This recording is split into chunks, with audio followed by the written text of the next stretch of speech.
Hello, আমি মেঘনার সাথে নিয়ে চলে এসেছি আইডেন্টিটি অ্যান, মানে লেখিকা নুসরত জাহানের লেখা বিটিএসদের নিয়ে গল্প।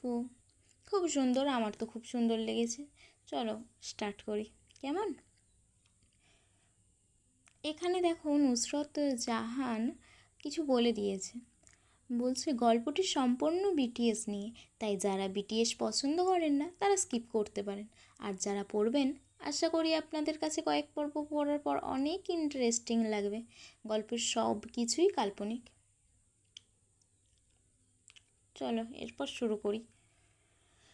বর্তমানে হবি কোম্পানির সবচেয়ে বড় গ্রুপ হলো বিটিএস। এছাড়াও হবি এর অধীনে ছোট বড় আরও অনেক গ্রুপই রয়েছে। 3 দিন পর একটা পারফরমেন্স আছে। এই পারফরমেন্সে যারা ভালো পারফর্ম করে টপ 10 পজিশনের মাঝে আসতে পারবে, তারা 6 মাস পরে হওয়া বাইটস কম্পিটিশনে কোনো রকম অডিশন ছাড়াই পার্টিসিপেট করতে পারবেন। বিটিএস, ব্ল্যাকপিঙ্ক, এনহিপেন, টেক্সট, ইকো, এক্সো এর মতো বড় বড় গ্রুপ সহ অনেক ছোট ছোট গ্রুপও জয়েন করবে। সেই জন্য এখন সবার লক্ষ্য আগামী 3 দিন পর ভালো পারফরমেন্স করে টপ 10 মাঝে আসা। কিন্তু এই 3 দিনের মধ্যে কোনো গ্রুপের মেম্বার্স এর ইনজুরি হলে সে সহ তার পুরো টিম ডিসকোয়ালিফাই হয়ে যাবে। সকাল 9:38, 3 দিন পর পারফরমেন্স থাকায় বিটিএস মেম্বার্সরা সবাই একটা মাল্টি স্টোরি হাউসে আছে। তারা আগামী 6 মাস সেখানেই থাকবে। দীর্ঘক্ষণ ডান্স প্র্যাকটিস করার পর সবাই গোল হয়ে বসে রেস্ট নিচ্ছে। এমন সময় আরএম এসে বলল, কোম্পানি থেকে কল এসেছিল। বলল আমাদের সিকিউরিটির জন্য নাকি নতুন লোক রাখা হয়েছে। জিমিন বিরক্ত হয়ে বলল, এতগুলো বডিগার্ড থাকার পরেও আবার নতুন করে বডিগার্ড রাখার কি দরকার ছিল? আরে আমি একবারও বলিনি আমাদের জন্য বডিগার্ড রাখা হয়েছে। আরএমের কথায় সবাই যেন কিছুটা অবাক হলো। আপনি তো এই মাত্রই বললেন হিউ, আমরা সবাই শুনলাম। এর কথায় জেকে 2বার মাথা ওপর নিচ করে সম্মতি জানালো। আরএম ফুস করে শ্বাস ফেলে বলল, আমি বলেছি আমাদের সিকিউরিটির জন্য নতুন লোক রাখা হয়েছে, বডিগার্ড নয়। এবার সুগা বলল, বডিগার্ড ছাড়া কে আমাদের সিকিউরিটি দেবে? RM, inspector. সবাই একসাথে মৃদু চেঁচিয়ে বলল, হোয়াট? সেদিনও জেহপের উপর হামলা হয়েছিল। আমাদের সাথে কোনো কাবেল ইন্সপেক্টর থাকলে আমাদেরই ভালো হয়। জিন নিজের 2 হাত তার চেহারায় রেখে বলল, হ্যাঁ হ্যাঁ আসুক ইন্সপেক্টর, এই বডিগার্ডদের ওপরে আমার ভরসা নেই। কোথাও এদের কারণে আমার এত হ্যান্ডসাম চেহারাটা আবার নষ্ট হয়ে যায়। এমন একটা সিরিয়াস টাইমে জিনের এমন কথা শুনে আরএম পারতেছেন না পেট ফেটে হাসি বের করে দিতে। কিন্তু জেহপ এর বুদোয় নিজেকে আটকানো সম্ভব হলো না। সে সবার সামনেই হাততালি দিয়ে জোর করে হেসে ফেলল। সাথে বাকিরাও এবার যোগ দিল। হাসি থামিয়ে জাংকুক সিরিয়াস ভঙ্গিতে বলল, হ্যাঁ, আর তাছাড়াও বড় কোনো হামলা হলে আমাদের বডিগার্ডরা সেফটি দিতে পারবে না। তখন জিমিন মজা করে জেকেকে বলল, কেন, তুমি আছো না আমাদের বডিগার্ড? তোমার বডি দেখে শত্রুরা এমনিই পালিয়ে যাবে। জিমিনের কথায় সবাই হেসে ফেলল। জেকে, তুমি আমার বডিগার্ড বানাতে চাইছো? জিমিন, হ্যাঁ, কারণ তোমার এই শক্ত বডি যদি আমাদের শেপ করতে না পারে তাহলে এই বডির সম্মান নষ্ট হয়ে যাবে। সবাই আবারও হেসে ফেলল।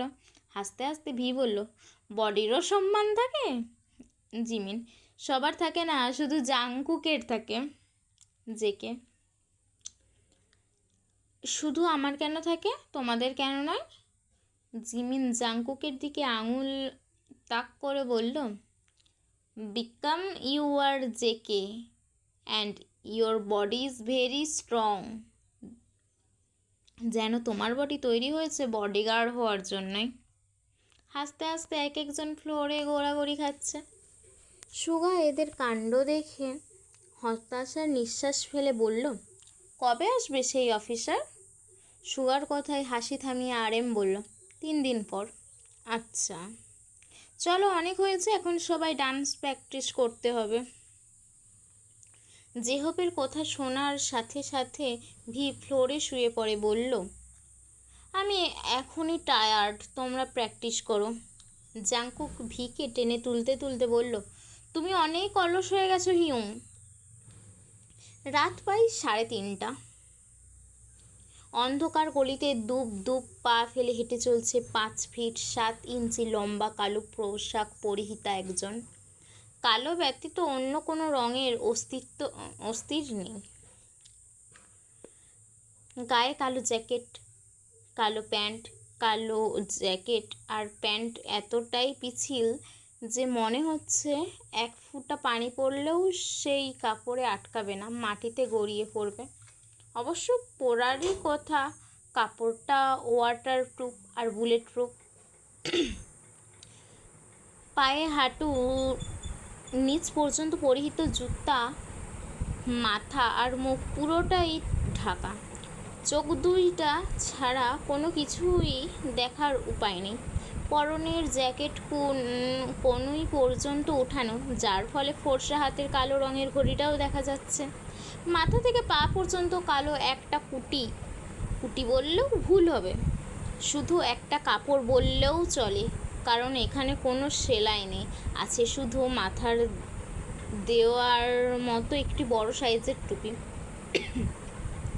যেটা মাথায় দিয়ে হাঁটার ফলে বাতাসের সাথে সাথে মাথা থেকে পা পর্যন্ত কাপড়টা দুলতেছে, কিছুটা কিরণমালার ডঙ্কারের মতো। কিছু দূর এগিয়ে যাওয়ার পর সামনে একটা বাইক দেখতে পেল। বাইকটা মূলত তার জন্যই রাখা।